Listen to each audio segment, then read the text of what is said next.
Beep, All right. beep. Let's do the usual audio sync thing, okay? 1 second. Okay. 1, 2, 3, 4, 5, 6, 7. 8. All right, we're both doing the thing where we gotta clear out our throats, so let's take a second to really...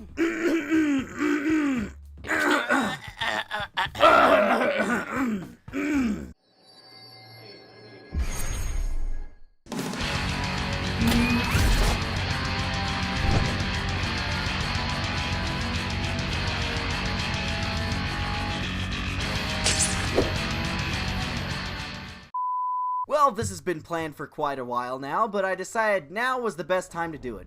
Can you guess what time it is, dear David? Rob Liefeld o'clock! Woo! Oh, heck yeah. He's got the biggest shoulder pads ever existed. What are your thoughts, boy? This has been a long time coming because this is very important to the series. You know, actually, you may not have said this earlier, but the first time that we ever started this was when I sent Xavier a bunch of bad examples of Rob Liefeld's comic art one time, and we had fun roasting them. And hey, we're doing it for YouTube now, so it's fun, and I'm excited to finally honor one of the inspiration founders, for this great series. That's right, David. This is gonna be a great one. I've saved up a lot of bad ones just for this occasion. For those who don't know, Rob Liefeld is a comic artist from the 90s who is well known for his stylishly sloppy artwork. He was one of the leading factors of the comics crash in the 90s, where everything became more about making the books look cool and less about them being written well. His original characters are all stereotypes of that edgy, muscular badass with a bandana around his head and a shiny robot arm to hold up his rocket launcher. And they can usually be found standing around in dirty inner-city alleyways surrounded by ankle-high garbage. He drew almost every major Marvel comic at one point or another, and I accidentally found a lot of his art. Meaning all the art today was gathered by myself. Fan-suggested art will come back next episode. Whenever next episode comes out. Fucking see you in 6 months or whatever. But I gotta tell you, picking just 5 images to rip apart for this episode was no easy task. So that's why there's 15. Between all the sharp jawlines, artificially obstructed feet, grotesquely muscular characters, barrel-chested hairy men, giant impractical weapons, shoulder pads, women with broken spines and legs longer than this sentence, squinty faces with far-apart eyes, strategically placed shadows to avoid drawing faces, awkward mid-air poses, blatant reused designs and characters, spiky 90s haircuts, poor perspectives, cluttered group shots, improbable arsenals, derpy facial expressions, and lazily drawn props, I could barely decide what to pick! But thankfully, I managed to bring together a few that I thought really demonstrated why he's famously infamous. So both from my own travels into the land of comics, as well as some classics that everyone online loves to hate, our first image here is a horribly proportioned Captain America. No, not that one, a different one, because there are so many! Cap's hands are big enough to wrap around his entire head, and he's apparently a Simpsons character, being that he only has 3 fingers to each hand. His thighs are comparable in length to his arms, making me wonder what kind of lanky, hellish abomination he would appear as if he just was in a standing position.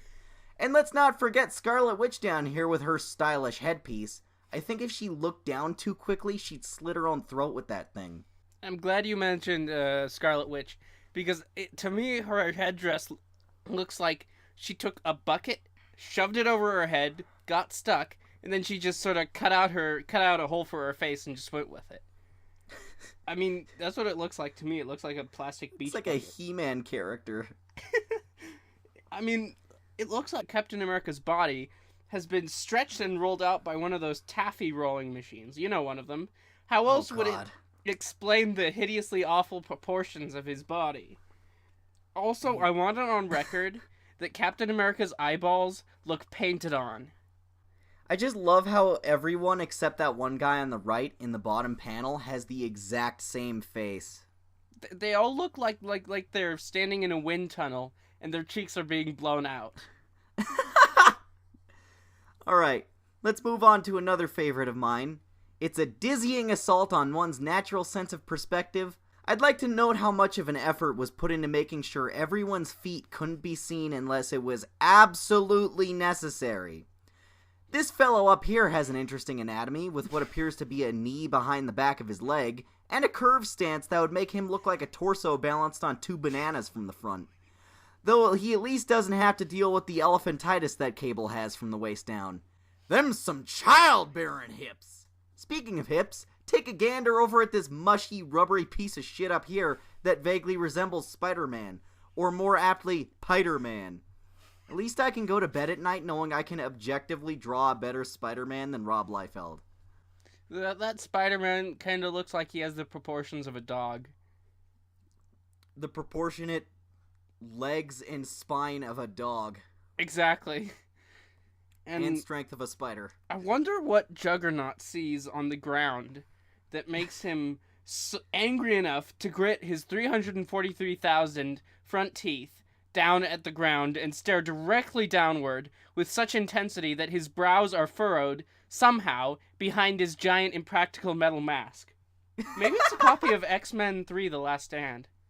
I'm the Juggernaut, bitch! Like, he looks pissed off through the... I completely ignored that when I was going through this, because I was just looking at how, like, messed up Spider-Man was back there. Anything else to add? Isn't that supposed to be, like, metal or something? The mask? Yes, it's so that Professor X can't do the mind thing on him. So I just remember that episode of X-Men Evolution where they had to try and get off the helmet, and I'm thinking, that looks like a salad bowl. Hey, if you think you have... Speaking of salad bowls, let's go to, Bad Rock. Bad Rock. Such a classic character, with such memorable catchphrases as, "Let's rock, dirtbags!" and "Yabba dabba doom!" Let us note first that his fingers are thicker than this woman's thighs. What a man. The 18-foot circumference of his tree stump-sized legs is entirely surrounded by pouches large enough to store a human child. So at that point, they're not even really pouches and have ascended to just being fucking backpacks. I'd also like to ask you a question, David. Where the hell does his face connect to his torso? The punch bowl of a lower jaw doesn't go anywhere. It's just sitting there, balanced atop his mountainous pecs. I don't know. Maybe he's connected there with one of those smokestacks he's got on his back. You know, this really makes me wonder how sex works between Rob Liefeld men and Rob Liefeld women. Because if you can see, his pinky is bigger than her leg. So how do they procreate? Bad Rock he leads a troubled existence. He cannot procreate, for he would explode them. Also, you notice she's not wearing, like, pants? That's something that I've noticed a lot in Rob Liefeld women. They wear, like, stockings that look like they're being held on just by the pouches around their thighs. The pouches are really tight, okay? Just don't put them on too tight, because they'll cut off your circulation. Well, David, there's no way we can only talk about 5 images and end this episode. Before we get to the last 2 big ones, let's do something I like to call Liefeld Minefield Seinfeld Bonus Lightning Round! Woo! Ready? We're gonna run through these as fast as possible. I'm gonna start, and then you do the next one, alright? Begin! We are connected via satellite with Tess Harlow, SNN news correspondent, coming to us live from the local Mustafar Corn Dog Convention, giving us the 411 on this epidemic of blade-propelled chicken legs attacking the blind. Good God, Tess, did you put your hand in the grease fryer again? I was originally going to talk about the incongruities and the fact that the guy on the bottom is supposed to be kicking the other guy backwards with his foot, but then I was distracted by the guy in the purple suit's voluptuous buttocks, and I just got to thinking about how you see so many creases in that guy's musculature that you think they must be born into these suits, because how do they get them off at night? Hey, when you think of Spider-Man, what comes to mind first? Lazy, half-assed cross-hatched lines or a pink and pale blue color scheme? Lay off the cigarettes, Juggernaut. Shit. Lay off the Twinkies, Pete. They go straight to your calves. Good God, Peter, did you put both of your hands in the grease fryer, too? Hey, where do you buy your nondescript, skin-tight, boob-hugging hoodies that fit perfectly on your pencil-shaped torso and matching skin-tight sweatpants? My hoodies have been disappointingly useful and practical. I'm asking for a friend, not me. Hey look, Rob is recycling designs again. I can't believe it's not Deadpool. Who does your hair? I've always wanted a mullet the length of a lion's mane with Padawan braids somehow squeezed into a face guard shaped out of a wicker chair. And how do you manage not to get your luxuriant hair caught in all the armor that straps around you? The life jacket is very fashionable, though. Hey look, Rob's recycling designs again. I can't believe it's not Cable. Here we meet a character affectionately named Cord. Hey, buddy. Listen, I think you might have a problem. I think you've had too many plastic surgery jobs over the past year. You need to settle down and lay off the Botox for a week or so. You'll never look normal again, but at least you won't get weirder. Whoa, Deadpool, watch the nards. You ruined Cable's favorite pair of mom jeans. Way to add insult to injury after this guy just went down on she-venom. I'm trying to decide who has better medical bills. The women with their horribly mangled spine, or Badrock with his dental surgery to make his jaw less of a teaspoon. I don't know, but good old Ladle Face here has got biceps for days. Why are we here? Just to suffer. Here, I'll throw you a curveball with this one. There's no way we can keep the 3-sentence rule with this shit. Ow! Ow! This panel hurts my mind. This one comes from Youngblood, and it makes me nauseous to look at from the shiny colors, hundreds of cascading curvy shapes sitting in close proximity. Ugh. We've got cases of hidden feet, leg proportion problems, broken back, disgusting washboard abs, carrot feet, absurdly bulgy characters, barrel chests, and tiny heads. It's basically a collage of all the things he doesn't know how to do. How long do you think it takes to get a Robert Liefeld character dressed? It must take at least an hour and several tubs of Vaseline to get these characters into those skin-tight onesies, and at least 2 hours to strap all the pockets on just so they can keep those things up. They keep their fucking bus change in there. And then Now, it must be pretty painful for characters like Troll who are covered in body hair. Now, if we could take a brief intermission for me to answer the phone. I'm so sorry. Denied! Sit down! God damn it. Okay, fine. I guess I have to go and get the house phone. But by the time I get to it, it's probably gonna hang up. So, audience, I guess it's just me now. Yes. So, how do you feel if I just killed Xavier and take over his channel? I'm asking figuratively.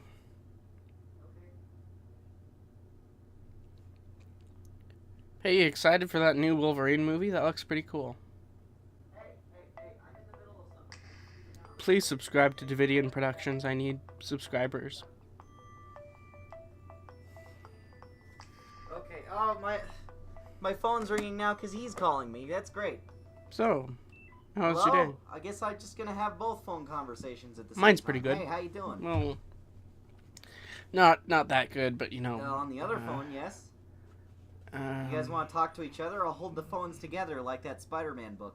It was a Tuesday. Let's Okay. just say it was a Tuesday. Waiter, Mom, did you hang up? Oh, okay, wow. Okay, I didn't expect this to work. All right, what's up, Dad?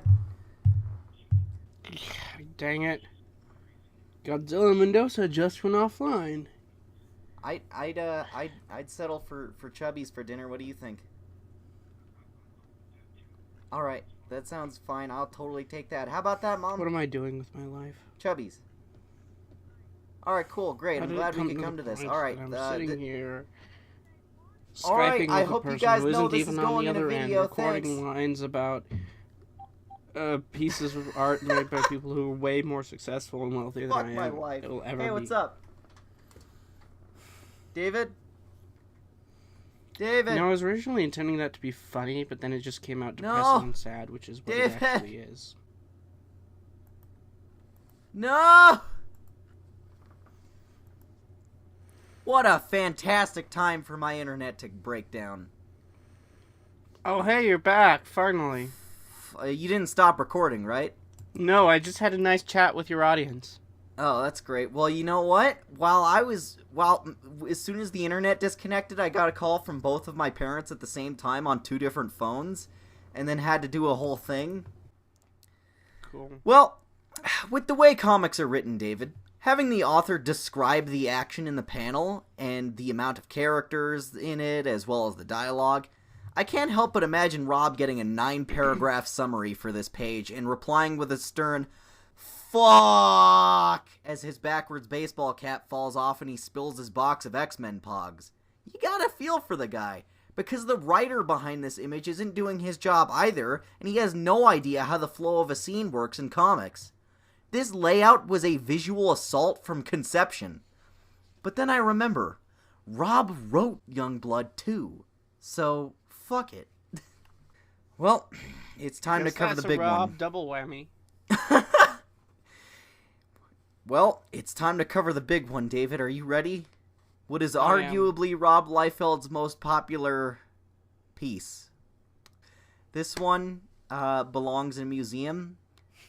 If I could get this framed and put on my wall in my basement, I would do that. Because I'm a hipster piece of shit, and I would have it there ironically. Now, Captain America's chest protrudes far enough forward that he could rest a dinner plate on his pecs. He could set a book there. Hell, he could use it as a gun rack. Cap's storage efficiency and entertainment convenience aside, he had to make some sacrifices for the perfect male figure. And he is very clearly flat down there from all the roids. His belt buckle also appears to be indented into his flesh because it has no dimensions and sits in a perfect line with his 3-foot-long crotch region.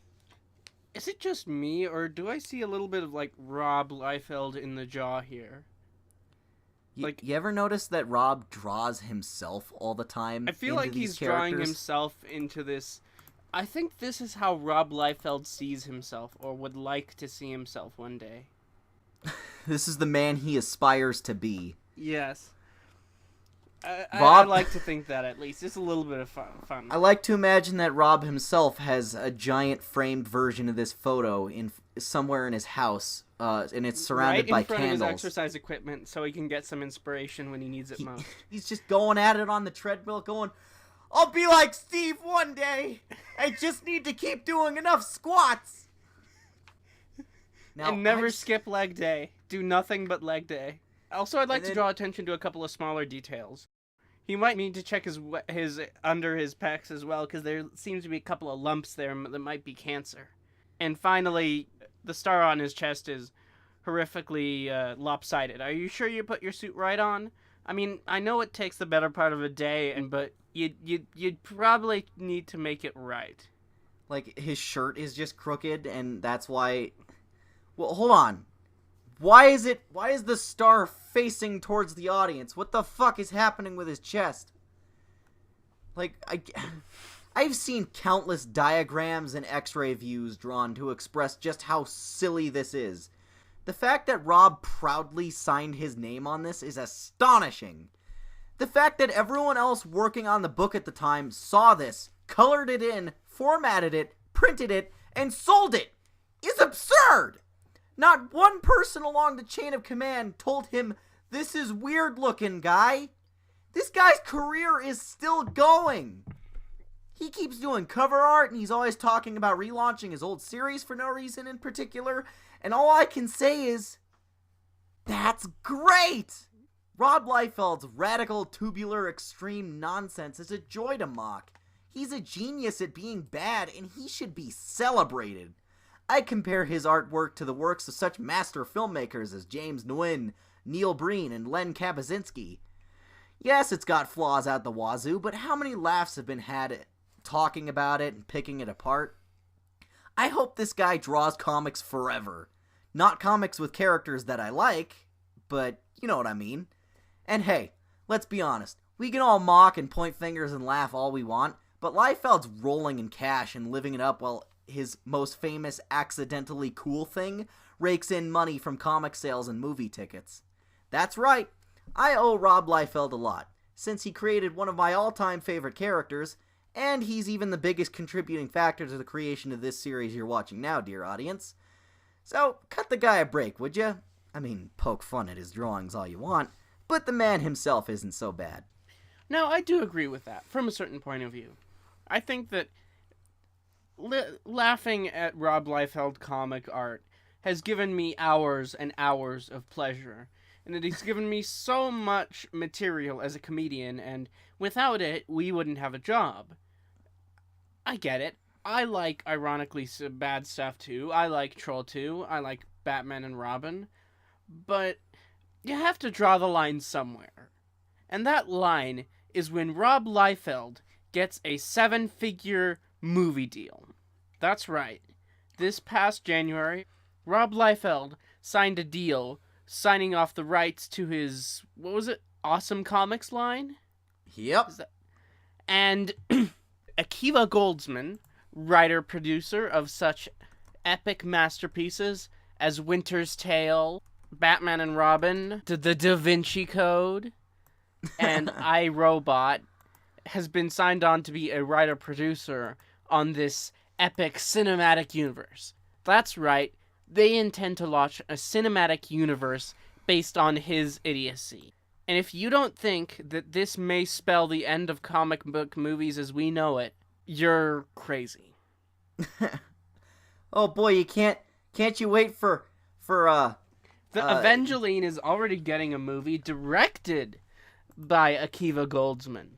What about War Child or Blood Wolf, but with a U? They're gonna be part of the cinematic universe, like the edgy 90s Avengers. Oh god, I hope we get a Fighting American movie. Yeah, this is Fighting American and his main nemesis.